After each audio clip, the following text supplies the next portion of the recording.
Hello everyone, so today is the first episode where I edit your photos. Some of you sent me your raw photos and I chose one to edit it while explaining live what I'm doing and why I am doing it.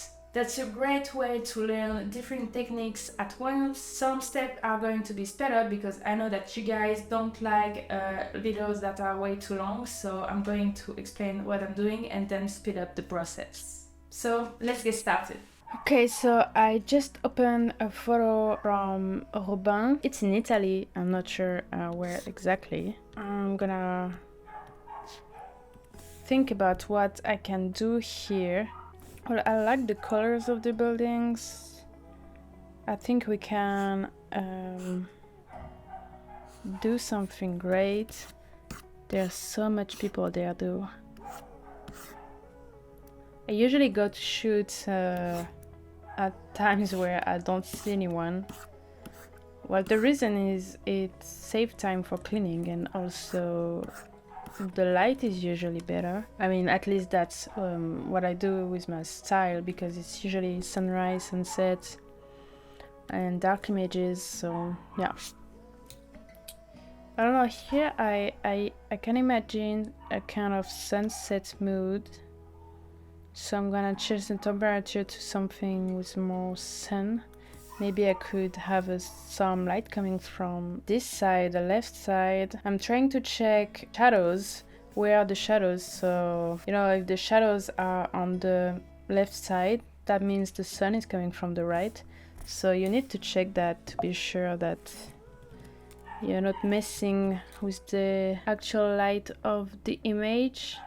So here we can see that the shadows are this side here. We can also see here, and we can see the light coming here, this way. It's very visible here. For example, you can see the light is hitting that way, so behind it, and the shadows is casting here, which means the light is coming from this way. Okay, so I'm going to develop the photo and then I'll be going into Photoshop. I think I'll go for a dreamy look, so I think down the clarity, maybe a bit of texture. Okay. Well, when I do development, I'm basically trying things out. Like I could start doing something and then do the opposite in a minute, but so far I think, yeah, we're gonna go for a sunset look. I don't really like this green here. Gonna see if I can desaturate it a bit. Okay. So the problem is it's also the same color as the water, so we might need to do that in Photoshop. I don't want to touch the water because I like the color actually. I like to add a bit of vignettes.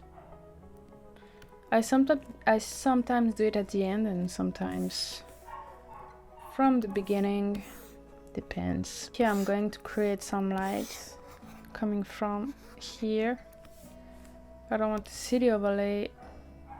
And yeah, I'm creating my light, sunset light. I might do a sky replacement now at some point. Okay, maybe a bit too much.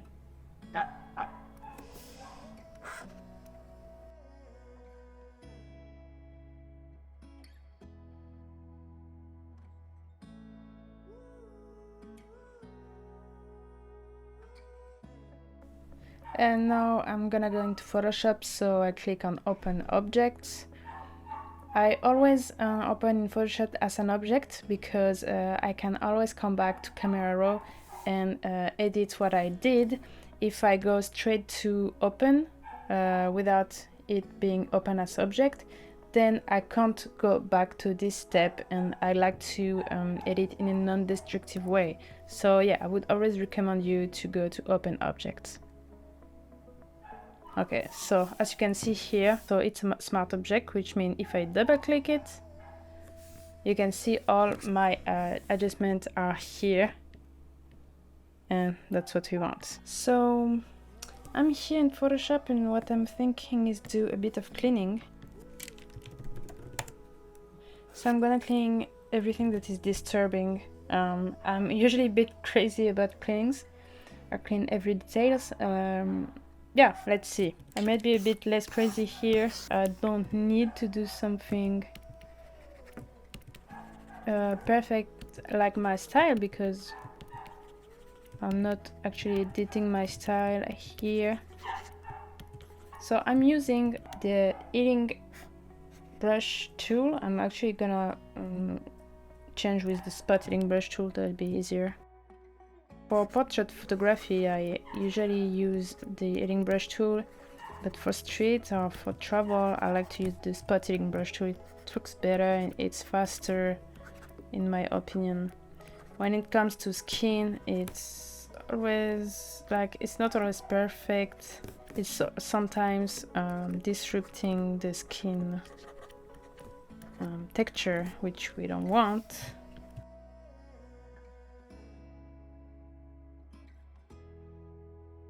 Okay, so little disclaimer here. At the beginning, I wanted to delete everyone on the image. That's what I would do with my image, but honestly, I don't have time for that. That would take ages. So I tried to use the generative tool. It worked on a few places, but not everywhere. So I deleted mostly people in the sea and people that are distracting on the beach, but I didn't delete everyone. Just know that it's possible to delete everyone one by one manually, but that would be way too long for this video. Okay, I'm gonna do some color work. I can't spend too much time removing people.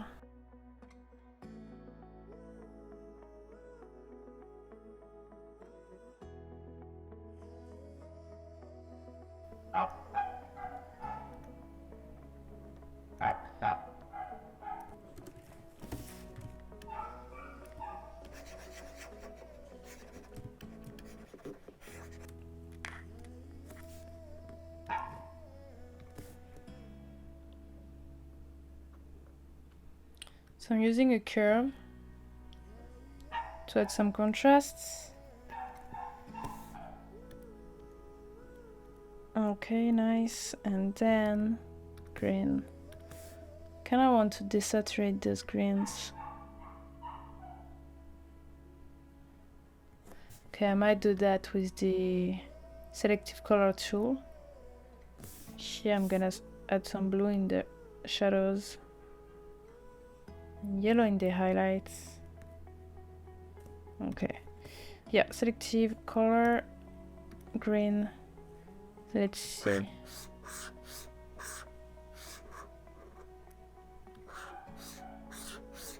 Look like the greens are not greens. They might be, yeah. They're actually yellow, so.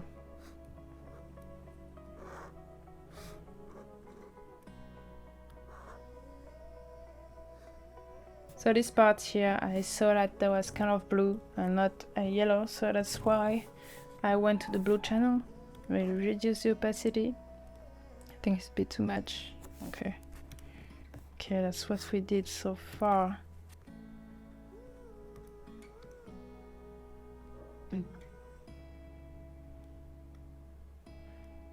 So I'm just trying to emphasize my color grading in the shadows and the highlights and a bit in the mid-tones.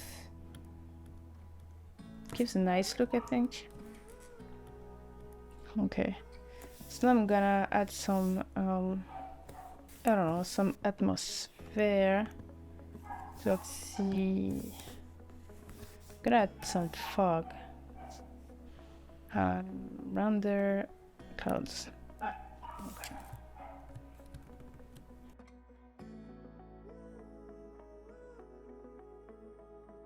Alt click on mask, and now I'm gonna brush where I wanna see the fog. So I think in the mountains here.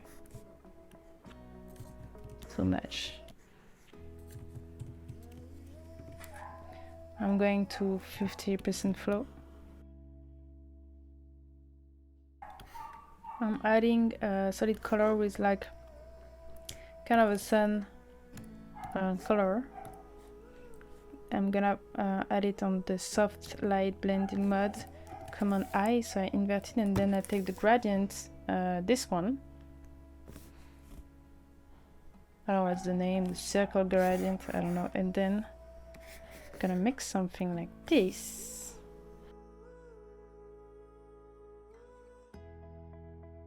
Okay, it will just help to make all these parts softer.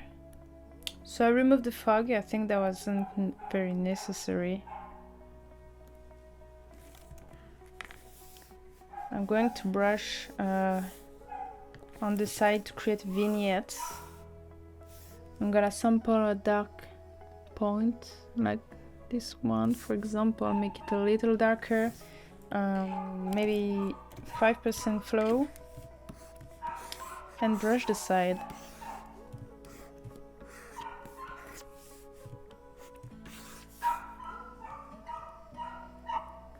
Okay, reduce the opacity.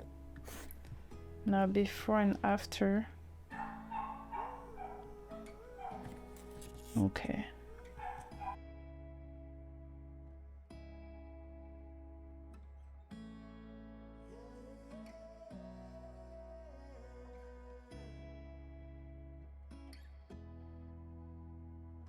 Okay, so it's reducing the saturation a bit, which I like.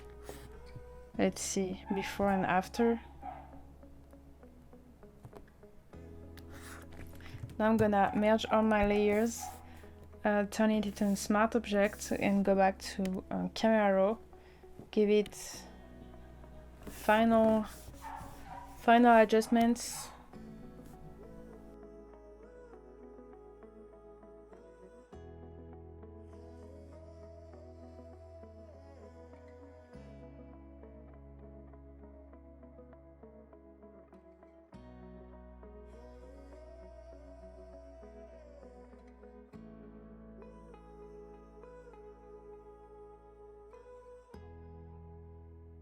Is it better or worse than before?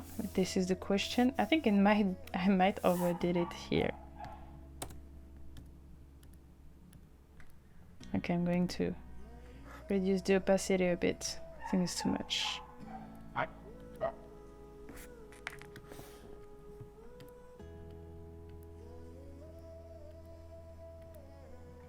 Okay, and now I wanna reduce my blue with a curve on blue channel, beam, and here. I don't want all that to be that blue, so okay, I'm gonna do it like that. Invert my mask, B on my keyboard. With white color, I want 100% flow, and I'm brushing that part here.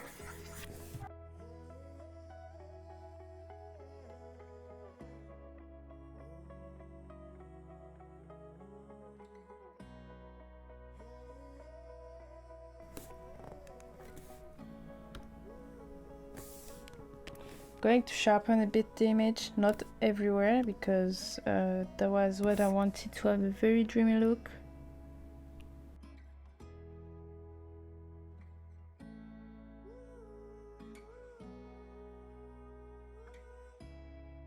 You can see if I zoom in before and after on the house.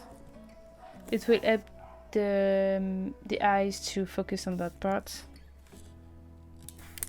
And okay, I'm gonna do one last thing. Add some glow in the water. Up. Okay. Feel like this water deserves some glow.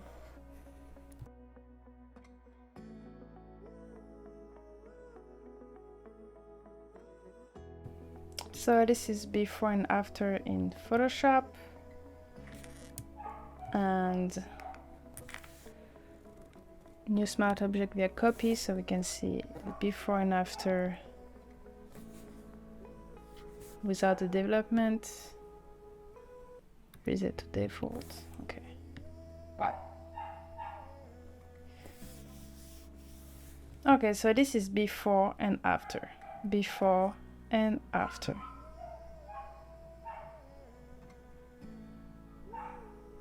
Well, let me know if you like this video and if it helped you, if you learned some tricks. Thank you very much, Robin, for your image. You can go check out his Instagram, which is Robin the Seine. I'm gonna add his Instagram in the video.